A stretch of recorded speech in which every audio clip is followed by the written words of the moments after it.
ভগবান বলেন। তো তাহার পক্ষ থেকে প্রেরিত একজন মহাপুরুষ, যিনি আমাদেরকে সঠিক পথ দেখিয়েছেন, কিভাবে আমরা সঠিক পথে চলব, আমাদেরকে সঠিক পথে চলার জন্য কেমন ভাবে চলতে হবে, যে সঠিক দিশা আমাদেরকে দেখেছেন।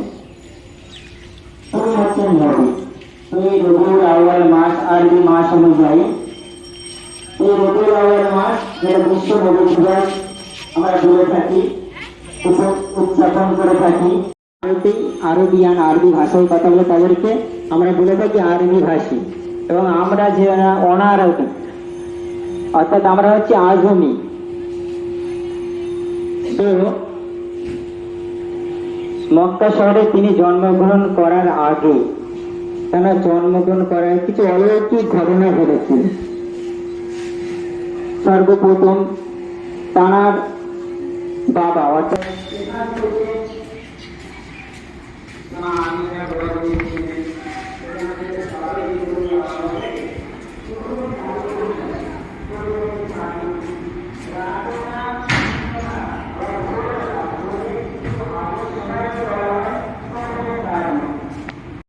নিষেধ করো,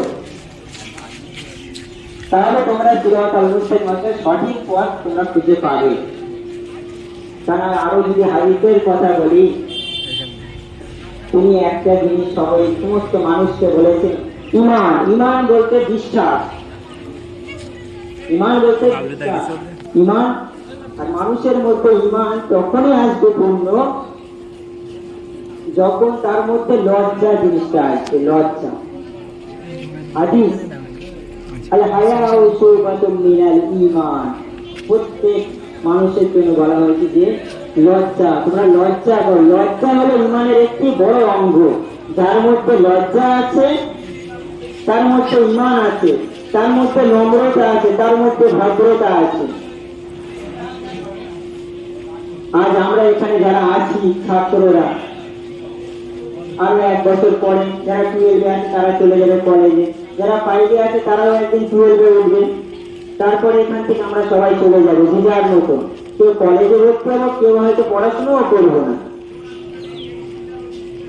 তো আমরা এখান থেকে যে শিক্ষা অর্জন করছি, এই শিক্ষা অর্জন করা আমাদের জন্য কত প্রয়োজনীয়। শিক্ষা জাতির যেমন মেরুদণ্ড বলা হয়েছে, শিক্ষার সাথে সাথে আদব, আখলাক, চরিত্রটা সব থেকে বড় জিনিস। তো বই পড়ে আমরা কিন্তু শিক্ষা অর্জন করবো, কিন্তু বই পড়ে সবাই চরিত্র অর্জন করতে পারে না। আর চরিত্র আছে বিনম্রতায়। নম্রতা যার মধ্যে আছে, চরিত্র তার মধ্যে আসবে। আর যার মধ্যে চরিত্রটা ভালো হয়ে যাবে, সে পৃথিবীতে একজন সফল মানুষ।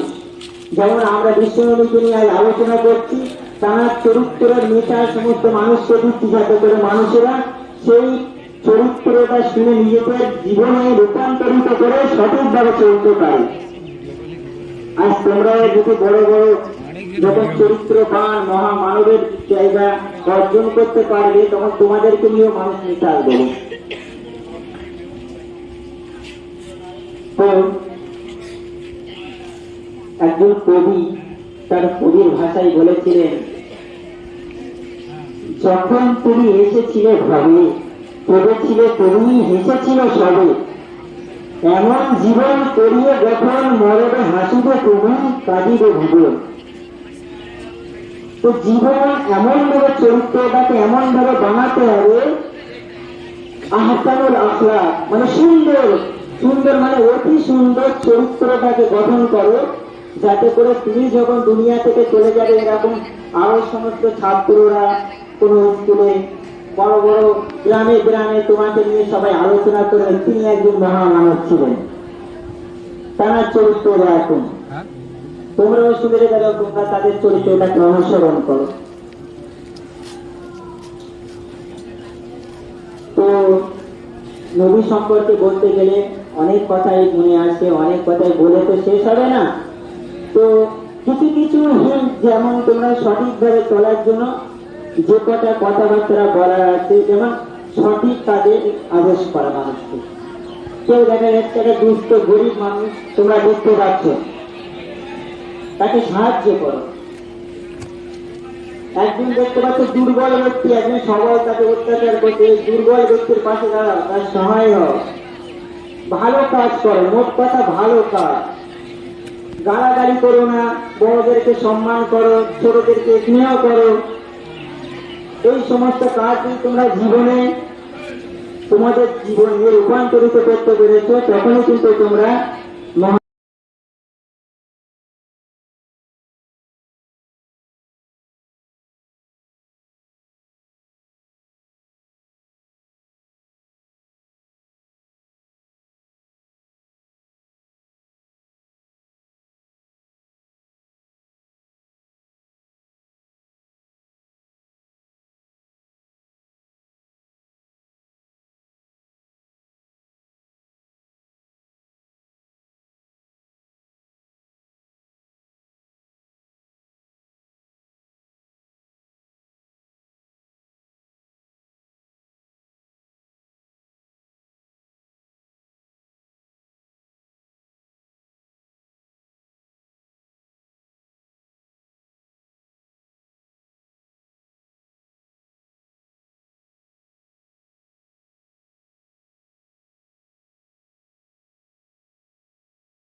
ইউটিউবে যাবে।